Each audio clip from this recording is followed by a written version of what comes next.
Friends, good morning. मी शिवानी, आपला daily mini blogs. आणि हे माझे रिपोर्ट आलेले होते कारण की ब्लड चेक केलं तर, कारण की 2-3 दिवस झालं मला कंटिन्यू माझा चेहरा असा ब्रम असं सुजल्यासारखा वाटत होता किंवा माझे हात वगैरे पण.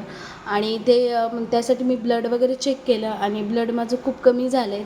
मग त्यासाठी ब्लड वगैरे वाढवायला सांगितले आणि ब्लड मग तेच पाहत होते ब्लड वगैरे किती आहे काय आहे.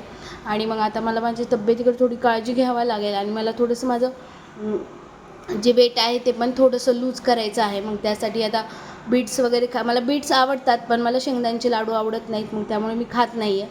आणि माझं जेवणचा टाईम प्रॉपर नाही आहे, त्यामुळे अशा गोष्टी होत असेल तर काय माहिती. मग आता मला सगळं प्रॉपर करावं लागेल. आणि त्यानंतर मग आवरलं वगैरे, क्लासेसला गेले. क्लासेसहून आल्यानंतर आज मला होता हाफ KG चॉकलेट फ्लेवरचा केक करायचा होता, ऑर्डर होती. आणि मग ती कंप्लीट करण्यासाठी अगोदर मार्केटमध्ये गेले, कारण की सुपर मार्केटमध्ये माझं प्रीमिक्स संपलं होतं. मग ते प्रीमिक्स वगैरे आणलं आणि घरी आल्यानंतर आज दुपारी सानिकाला म्हणजे अचानक तिच्या मनात आयडिया आली की मला पण डेकोरेशन करायचं गणपतीचे त्यासाठीच कलर पेपर वगैरे आणायला गेलात आणि सानिकाचं डेकोरेशन हे बघूया आपण काय काय करते काय नाही. बाय.